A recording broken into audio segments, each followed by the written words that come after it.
Voilà, il est 13h02. Je vous l'ai dit, on va recevoir Jean-Luc Divial, non pas pour sa chronique, on va le dire, au thé. Oui. Django. Oui. Alors, il faut rassurer nos téléspectateurs que vous n'avez pas disparu, que vous serez de nouveau avec nous très bientôt.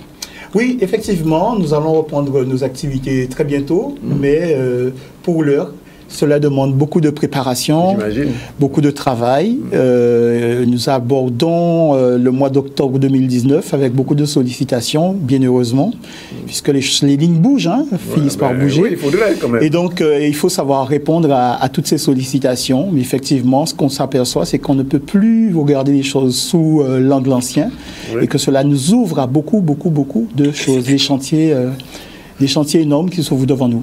Alors, donc, ouverture d'une école Fonbois-Roussicam. Explication. On voit l'image. C'est la suite.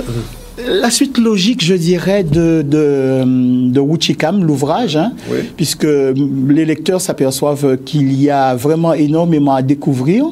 On ne peut plus percevoir notre langue comme avant, et donc il faut aller de l'avant. Donc c'est un atelier que nous avons monté qui ouvre à nos humanités classiques, c'est-à-dire que nous allons étudier notre langue dans sa perspective bantoue, en lien direct avec l'égyptien ancien, puisque c'est la plus grosse base de données que nous disposons au niveau du continent africain, puisque c'est pour une fois des informations écrites, avec un processus d'écriture et de lecture qui est bien particulier aux langues africaines, qui repose sur l'homonymie, la métaphore, l'homophonie. Et donc découvrir cela, c'est se découvrir soi. En Guadeloupe, en 2019, nous nous apercevons que nous avons des pratiques que nous ne savons pas décrypter. Nous pouvons les décrire, mais nous ne savons pas dire pourquoi. Et en fait, tout ceci réside dans une histoire qui est bien plus ancienne, qui nous dépasse. Et il est important de les étudier. Et étudier notre langue, c'est étudier la philosophie, c'est étudier notre histoire précoloniale.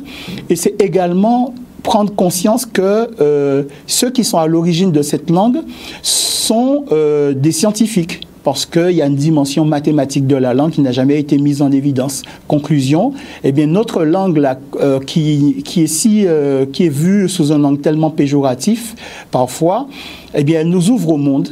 Elle nous ouvre au monde, elle nous ouvre aux sciences.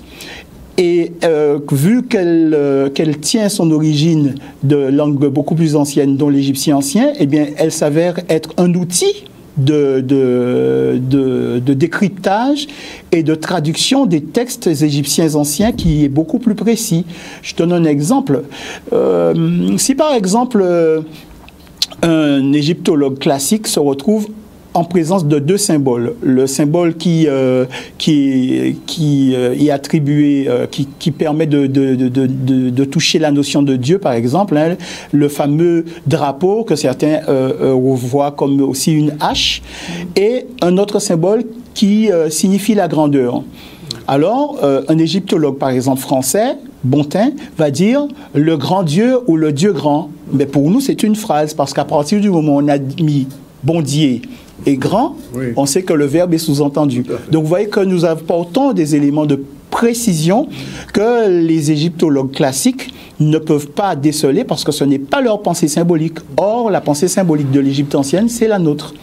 Et pas plus tard... Oui, je vous écoutais. Non, justement, j'allais dire, quelqu'un qui nous entend aujourd'hui et qui voudrait être étudiant à l'école Fonbois Roussicam, quels sont les... a priori qu'on lui demande où venir, est-ce qu'il vient de façon tout à fait vierge, il pourrait j'entendre rien, il n'y a pas du Roussicam du tout, alors est-ce qu'il y a une méthodologie déjà, a priori?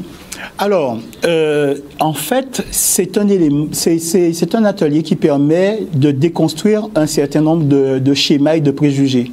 Donc, la personne vient telle qu'elle est, et le but, après, c'est de lui faire toucher du doigt vraiment la richesse de son patrimoine immatériel, la richesse qu'il porte en lui-même, la richesse de sa société. Ce sont les trois éléments. Donc, c'est beaucoup de sensibilisation et de déconstruction. Par exemple, vous avez vu l'image que nous avons retenue à souhait pour... On va la revoir. Voilà. On va nous envoyer l'image tout à l'heure. Alors, Si on peut voir. Oui, voilà. Alors, pour Monsieur Tout-le-Monde, quelqu'un qui voit cette image va se dire « Ah, ça va être encore une histoire de secte, parce que vous voyez, un dieu à tête d'ibis. » Non, non, non, non, non. Le scribe vous dit, si vous voulez savoir de quoi il est question, cherchez comment, dans les langues africaines, on désigne cet oiseau. Ouais. Et cet oiseau, on le désigne par le nom Kouma. On le désigne aussi par le nom Kumba, nom de famille que nous avons ici chez nous. Hein, vous regardez la raison de Sainte-Anne et tout. Et qu'est-ce que Kumba? Kumba, c'est un homophone du mot pour dire parole, le verbe, l'écriture. Vous voyez? Dire. Donc, en fait, nous sommes en train de parler du verbe, au niveau spirituel, du verbe divin, mais aussi de la notion d'écriture, des activités intellectuelles, les mathématiques, la musique, la science. Vous voyez? Donc, on n'est pas du tout dans ce registre. Donc, vous voyez, c'est toutes ces déconstructions que nous faisons déjà au départ, et nous apprenons à analyser les fresques égyptiennes et de les replacer par la mobilisation du lexique des langues africaines modernes pour mieux comprendre quel est le message que nous a laissé le scribe. Et il s'avère justement que tous ces messages font résonance avec la langue que nous parlons aujourd'hui. Parce que qu'est-ce que la langue créole, la langue dite créole, si ce n'est qu'une forme, la forme la plus récente du copte. Et le copte passe pour être le dernier stade de l'égyptien ancien. La boucle est bouclée. Donc il y a une résonance, si je veux parler comme bien sûr, bien sûr, ça nous parle. Quand ici, ma grand-mère dit par exemple, ouais, on dit, ça il pas prend, il gonflait, il bon moins.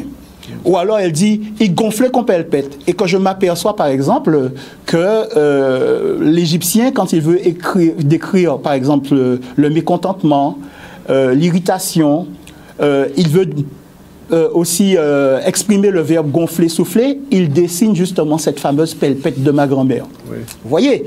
Bon, par exemple, en Haïti, on désigne le registre de la plume et le registre du poil sont les mêmes. Oui. Or, en Haïti, on ne dit pas poil, on dit plume. Oui. Vous voyez? Il gagne plume. Vous voyez? Bon. Quand je dis, par exemple, que le mot pépa ne vient pas d'une déformation du français pepa, ce n'est pas la sandale du pauvre qu'on achète que quand on n'a pas de moyens, mais que la sandale est en comparaison avec, le nom de la sandale vient d'une comparaison avec l'aile de l'oiseau. Par exemple, et l'aile de l'oiseau se dit pas. Mais comment désigner une paire? Eh bien, les premières règles de grammaire de notre langue de 2019, eh bien, elle s'est bâtie bien avant l'Égypte. C'est-à-dire que quand il y a des paires naturelles, les mains, les yeux, les oreilles, pour les désigner, on double le phonème. Donc, papa, c'est le nom de la paire de sandales. Mais comme vous appuyez plus un phonème que l'autre, le premier que l'autre, donc finalement, on aboutit à pépa pour désigner la paire de sandales. Okay. Mais cette relation entre l'aile et la sandale n'est pas perdue. Très récemment, je regardais le reportage de monsieur qui a 78 ans, il a été victime du régime duvalieriste. Et il explique comment il a été capturé, il s'est retrouvé à Fort-Dimanche, il a été maintenu en détention, et un jour, on lui a remis 5 gourdes et on lui a dit, tu es libre. Et il dit, mais j'ai pas de chaussures. Et qu'est-ce qu'il dit? Yoban moins on zèle savate. Vous voyez, la relation entre la chaussure et l'aile n'est pas perdue jusqu'à nos jours. Et pourtant, l'Égypte, c'est il y a 4500 ans. D'accord. Voilà. Alors, en 2 mots, quel va être le programme d'études? Comment ça va se... littérature, histoire, sciences, comment vous ça? Alors, notre programme va vers les fondamentaux. Déjà, d'où proviennent les Guadeloupéens? Nos ancêtres, d'où ils venaient, quel a été leur cheminement. Ensuite, comment l'homme se met à parler, comment apparaît le langage, quelles sont les premières règles de grammaire des langues de l'humanité et qui impactent encore notre langage. Après, il faut aborder pour déconstruire certaines notions, parce qu'il y a une ribambelle d'ouvrages qui nous racontent qu'il y a des dieux à tête de chacal, des dieux à tête de faucon et tout ça. Il faut déconstruire tout cela. Donc, on aborde la question de qu'est-ce que le divin pour nos ancêtres. En Afrique, c'est quoi le divin? Est-ce que c'est la notion que nous connaissons aujourd'hui ou pas? ou est-ce que ça appelle d'autres notions? Et cette déconstruction nous permet de voir en fait que l'Afrique dit la science. On utilise des textes pour toujours parler d'astrophysique, de chimie, de physique, de littérature, de philosophie. Et c'est ce qui nous intéresse. C'est l'aspect scientifique des choses. Et donc, c'est une façon aussi d'apprendre à voir, à observer le monde. Parce qu'il y a des signes, il y a des symboles. Nous sommes dans un univers de symboles. Et toute personne qui fréquente notre atelier doit être un jour en mesure de visiter un musée et de comprendre les réalités, de voyager dans le monde et de comprendre que c'est la même pensée symbolique qui est activée dans tout le monde en Afrique, mais aussi dans toute la périphérie afrodescendante. Dernier point, on va terminer là. Ouverture. Ouverture le 1er octobre. Ouverture le 1er octobre. Comme j'ai dit ici. Comment? Comme j'ai dit ça en Guadeloupe. Oui, exactement, exactement. C'est symbolique ou c'est le hasard? C'est le hasard, mais un hasard heureux, on va dire. Oui. Un hasard heureux. Et pour tous ceux qui veulent nous rejoindre, ils peuvent nous adresser un mail à l'école Wuchikam, LEKOLWOUCIKAM, @gmail.com, ou alors, plus simplement, ils adressent un SMS ou un appel au 06 90 20 67 16. Voilà. 20 67 16. Bien, écoutez, merci Jean-Luc et puis au TEP. C'est moi qui vous remercie, Djambo.